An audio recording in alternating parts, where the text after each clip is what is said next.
Alors, nouvelle visite de le village Scorta V3. Donc, pour se positionner, on se trouve à cet endroit-là de la ville, Kalocherie. Alors, on démarre.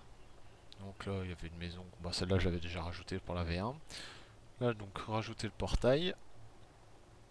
On a ici des murs, donc du coup, j'ai rajouté des sacs de sable avec des, comment ça s'appelle, des barbelés, une petite tour de protection pour vérifier tout ça si c'est bien.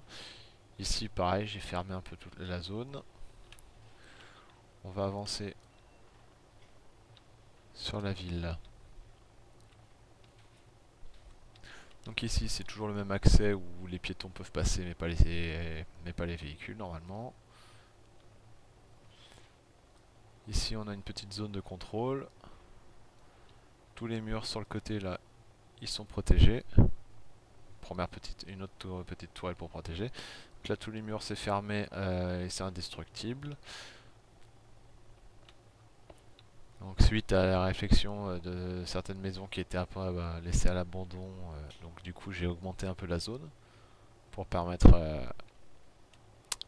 qu'on puisse acheter plus de maisons dans la zone. Donc là, voilà, donc j'ai fermé, continué le mur en fonction. Derrière j'ai mis des sacs de sable pour protéger encore plus, pour consolider les murs. Alors on peut voir, donc là il y a des tourelles de défense à ces endroits-là.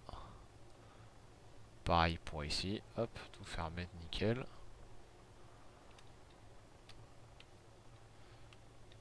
Ici, donc j'avais verrouillé complètement la rue, mais finalement j'ai laissé quand même quelques sacs de sable. Ici, j'ai laissé aussi pareil quelques tas, des trucs pour dire que voilà, ça fait permettre toujours d'avoir une petite zone de combat. Ici, c'est fermé. On a donc une tourelle ici. Tout ici, là, c'est fermé. Là, il y a donc la nouvelle maison que j'ai rajoutée. Ici, j'ai fermé tranquillou. J'ai rajouté une autre tour aussi de défense ici. Là, il y a le point de contrôle de la route. J'ai fermé du coup là, avec des sacs de sable sur le côté pour éviter qu'on puisse passer trop facilement. Là, bah là c'est le muret qui est fermé, tout l'a fermé. Ici, donc qu'est-ce que j'ai rajouté? Bon, bah j'ai fermé avec des sacs de sable. J'ai déplacé un tout petit peu la tour parce qu'elle était dans l'arbre. J'ai rajouté deux trois petites maisonnettes, enfin les cabanons mais enrouillés là, histoire de faire un peu plus petite zone armée. Voilà, là il y a rien de changé par rapport à d'habitude. Bon, déjà à la V2 j'ai rajouté ce petit immeuble là pour faire un peu de tour de guet, qui est assez pratique.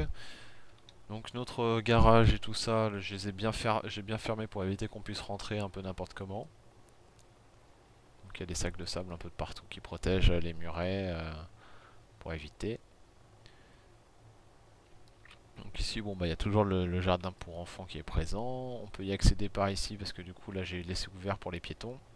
Il y a une tour de protection et j'ai fermé l'autre voie. Et puis donc on revient à la zone principale. Enfin la zone pas principale du tout, mais à la zone de départ. Donc je compte une voie pour piétons, deux voies pour piétons. Et en voie d'accès véhicule, donc il y a celle-là, donc une première, une deuxième, une troisième et une quatrième là-bas au fond. Quatre voies d'accès piétons, quatre voies d'accès véhicule, deux voies d'accès piétons. Bon après, bon bah il y a des zones où il y a des murs quoi, classiques. Donc s'ils nous chargent en hunter, ils peuvent rentrer dedans, mais après au moins ça limite déjà un petit peu le passage et on les verra pour le combat dans les rues. Voilà.